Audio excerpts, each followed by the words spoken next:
John Fitzgerald Kennedy, do solemnly swear I, John Fitzgerald Kennedy, do solemnly swear that you will faithfully execute the office of President of the United States that I will faithfully execute the office of President of the United States and will, to the best of your ability, and will, to the best of my ability, preserve, protect, and defend the Constitution of the United States. preserve, protect, and defend the Constitution of the United States. So help you God. So help me God.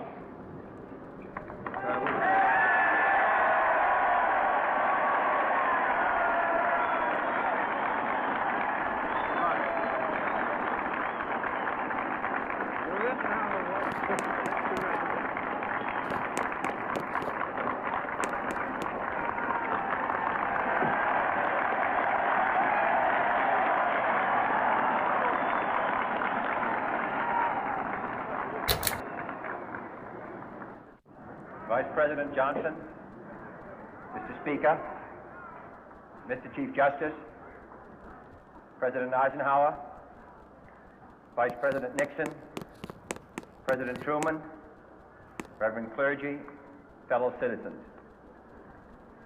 We observe today not a victory of party, but a celebration of freedom, symbolizing an end as well as a beginning, signifying renewal as well as change. For I have sworn before you and Almighty God the same solemn oath our forebears prescribed nearly a century and 3/4 ago. The world is very different now, for man holds in his mortal hands the power to abolish all forms of human poverty and all forms of human life. And yet the same revolutionary beliefs for which our forebears fought are still at issue around the globe.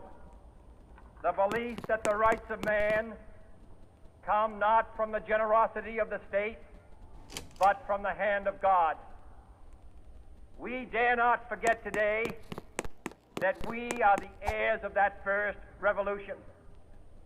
Let the word go forth from this time and place to friend and foe alike that the torch has been passed to a new generation of Americans born in this century, tempered by war, disciplined by a hard and bitter peace, proud of our ancient heritage, and unwilling to witness or permit the slow undoing of those human rights to which this nation has always been committed and to which we are committed today at home and around the world.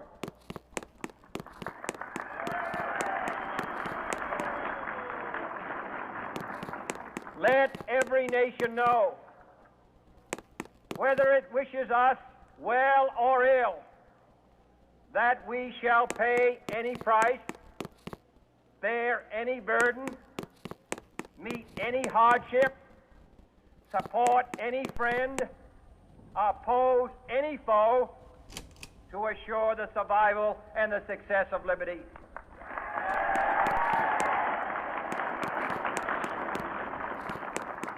This much we pledge and more. To those old allies whose cultural and spiritual origins we share, we pledge the loyalty of faithful friends. United, there is little we cannot do in a host of cooperative ventures. Divided, there is little we can do, for we dare not meet a powerful challenge at odds and split asunder. To those new states whom we welcome to the ranks of the free, we pledge our word that one form of colonial control shall not have passed away merely to be replaced by a far more iron tyranny. We shall not always expect to find them supporting our view, but we shall always hope to find them strongly supporting their own freedom, and to remember that in the past, those who foolishly sought power by riding the back of the tiger ended up inside.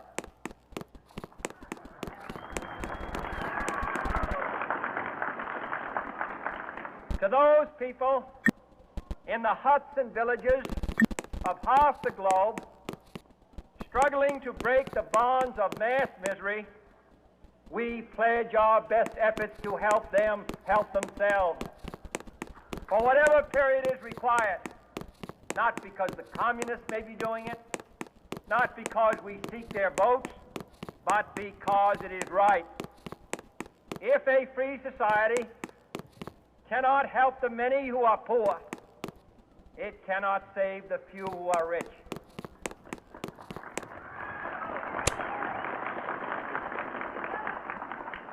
To our sister republics south of our border, we offer a special pledge to convert our good words into good deeds, in a new alliance for progress, to assist free men and free governments in casting off the chains of poverty. But this peaceful revolution of hope cannot become the prey of hostile powers.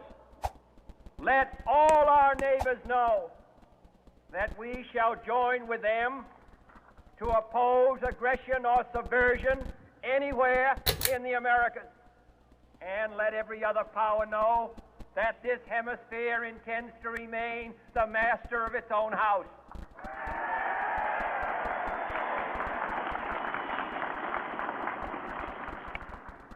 To that World Assembly of Sovereign States, the United Nations, our last best hope, in an age where the instruments of war have far outpaced the instruments of peace, we renew our pledge of support to prevent it from becoming merely a forum for invective, to strengthen its shield of the new and the weak, and to enlarge the area in which its writ may run. Finally, to those nations who would make themselves our adversary, we offer not a pledge, but a request that both sides begin anew the quest for peace. Before the dark powers of destruction, unleashed by science, engulf all humanity in planned or accidental self-destruction.